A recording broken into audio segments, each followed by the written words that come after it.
So my first race in 2014, mentioned it was an open seat, and I actually was trying to get other people to run. So we had a Providence Student Union member who lived in the district. He was 18. It was like, you need to be 18 to run. Let's do it, man. He decided it didn't make sense with his college plans. Went to my friend James Montero, who's a great community leader in Mount Hope neighborhood. Said, you should do it, man. He wouldn't do it. Went to my friend Wendy Becker, who's been a long-time leader in the LGBT movement in Rhode Island. So a conservative person announced they were running. As progressives, we decided, all right, we gotta move forward. And that's why it's always been really important for me to be encouraging, particularly young people, to step up and run.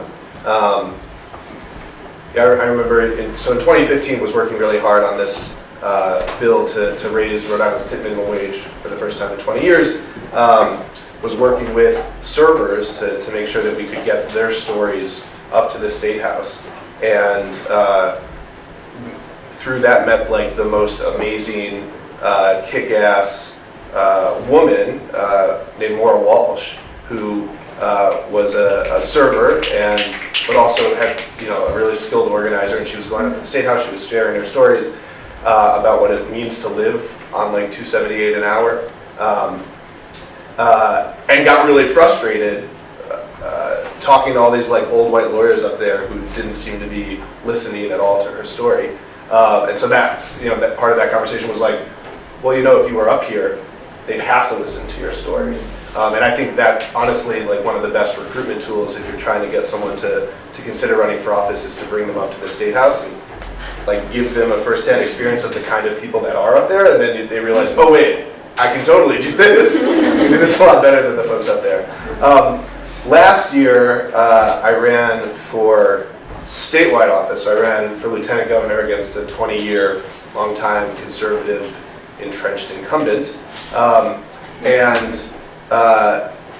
So I guess one lesson I learned from that, as Kat said, I think when you're running for local office, youth is an asset, and we should use that. Like, there's going to be some people who are like, how old are you? I'm never going to vote for someone that young. But as Kat said, for every one of those people, there's a lot more who are super excited. Like, my go-to line when you're knocking on a door, they're like, how old are you? You say, well, I'm X years old, but I've been doing this work for this long. I've been up to the Statehouse. And it's never seemed to me that the problem there is that there's too much new blood and fresh ideas and energy. And everyone's like, oh yeah, that's right. So that's a good line. I found it was a little more challenging running for statewide office as a 27, 28-year-old.